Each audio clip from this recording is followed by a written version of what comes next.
অনেকে slimming cream use করেও result পায় না। এর টপ 5টা কারণ আমি আজকে আপনাদেরকে উল্লেখ করে দিচ্ছি। প্রথম ভুলটা হচ্ছে গিয়ে ক্রিমটা লাগিয়ে আপনি জাস্ট রেখে দেন, 3 থেকে 5 মিনিট মাসাজ করেন না। মাসাজ না করলে ক্রিমটা আপনার ফ্যাট বার্ন করতে পারে না, শরীরে ঠিক মতো কাজ করে না।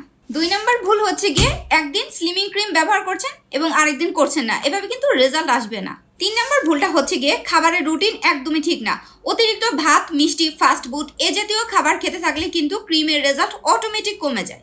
4 নম্বর যে ভুল সেটা হচ্ছে গিয়ে যে অনেকেই ভাবে বেশি ক্রিম লাগালে দ্রুত কাজ করবে, এটা মোটেও না। সঠিক পরিমাণে লাগানোটাই হচ্ছে আসল, নাইলে কিন্তু অ্যাবজর্বেশন ক্ষমতা কমে যায়। 5 নম্বর অর্থাৎ সর্বশেষ ভুলটা যেটা হচ্ছে ঠান্ডা শরীরে ক্রিম লাগানো। ওয়ার্ম বডিতে ক্রিম লাগালে ক্রিমের কার্যকারিতা কিন্তু অনেক দ্রুত বেড়ে যায়। ক্রিম লাগানোর 30 মিনিট আগে এবং 30 মিনিট পরে পানি হচ্ছে গিয়ে কম খাবেন, কারণ এটা আপনার বডিতে হিট ধরে রাখতে সাহায্য করে। যদি সত্যি রেজাল্ট পেতে চান তাহলে এই 5টা ভুল একদমই বাদ দিন। আর আমাদের অরিজিনাল স্লিমিং ক্রিম ট্রাই করে দেখুন, 7 দিনের মধ্যে ভিজিবল চেঞ্জ পাবেন। সো অর্ডার করুন এখনই।